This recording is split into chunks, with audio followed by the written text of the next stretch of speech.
వివాహేతర సంబంధాలు చట్టబద్ధమైన 2019 సుప్రీంకోర్టు జడ్జిమెంట్ ప్రకారంగా ఎవ్రీ పర్సన్ యొక్క ఇండివిజువల్ చాయిసెస్కి ప్రెఫరెన్స్ ఇస్తూ మ్యారీడ్ కపుల్ వాళ్ళ ఇండివిజువల్ సెక్షువల్ లైఫ్కి ప్రయారిటీ ఇస్తూ వాళ్ళ రైట్స్ని గ్యారంటీ చేసే అటువంటి జడ్జిమెంట్ని సుప్రీంకోర్టు ప్రకటించింది. ఆ జడ్జిమెంట్ ప్రకారంగా married couple they can choose to have their own sexual life out of their marital relationship. అంటే మ్యారేజ్ అయినప్పటికీ ఒకవేళ భర్తకి భార్య మీద ఇంట్రెస్ట్ లేకపోయినా, భార్యకి భర్త మీద ఇంట్రెస్ట్ ప్రేమనురాగాలు లేకపోయినా they can choose to have their own personal life. ఇలాంటి జడ్జిమెంట్ సుప్రీంకోర్టు ఇవ్వడానికి గల రీజన్ ఏంటి అని అంటే, no person can be forced to live together.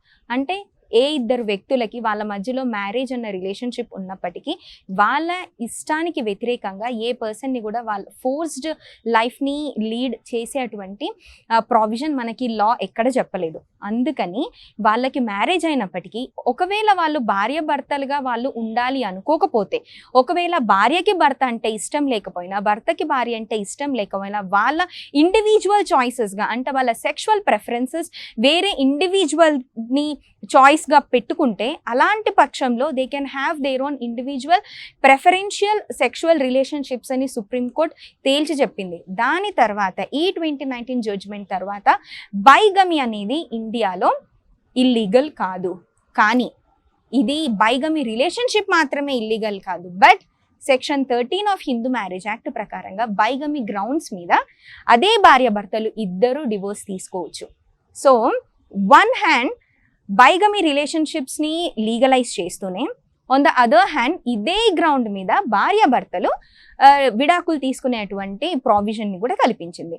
కానీ ఐపీసీలో ఉన్న బైగమి సెక్షన్ని మాత్రమే క్రిమినలైజ్ చేయలేదు. అంటే ఇట్ డీక్రిమినలైజ్డ్ బైగమి, కానీ లీగలైజ్ చేసినప్పటికీ సెక్షన్ 13ని మాత్రం అమెండ్ చేయకుండా, ఒకవేళ భార్య వేరే అతనితోటి వివాహేతర సంబంధం పెట్టుకున్నా, లేదా భర్త వేరే అమ్మాయితోటి వివాహేతర సంబంధం పెట్టుకున్నా, ఆబ్వియస్లీ వాళ్ళ పార్ట్నర్కి అలాంటి రిలేషన్షిప్స్, ఎక్స్ట్రా మ్యారిటల్ రిలేషన్షిప్స్ అనేవి ఇంట్రెస్ట్ ఉండవు, వాళ్ళు యాక్సెప్ట్ చెయ్యరు. కాబట్టి ఆ గ్రౌండ్ మీద వైఫ్ ఆర్ హస్బెండ్ సెక్షన్ 13 కింద డివోర్స్ తీసుకోవచ్చు.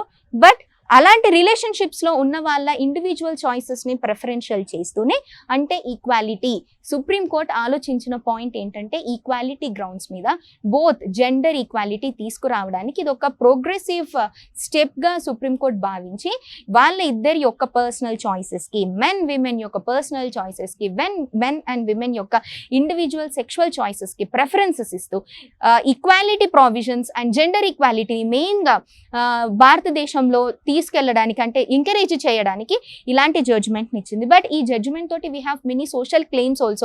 ఫ్యామిలీ సిస్టమ్ యొక్క ఐడెంటిటీ ఏమైపోతుంది, వాళ్ళకి చిల్డ్రన్ ఉంటే చిల్డ్రన్ భవిష్యత్తు ఏమవ్వాలి అని మెనీ క్వశ్చన్స్, మనకి చాలా questions are in discussion. But court చేసే పని whether a question is legal or illegal అని డిసైడ్ చేయడం మాత్రమే. Social aspects, then economical aspects, regional religious aspects అనేవి కోర్టు పరిగణించదు. కాబట్టి it only has decided on the light of article 14 of the constitution equality grounds మీద and gender ఈక్వాలిటీని దాని మీద అవేర్నెస్ కానీ జెండర్ ఈక్వాలిటీని సపోర్ట్ చేయడానికి మాత్రమే ఈ డెసిషన్ని ఇచ్చింది.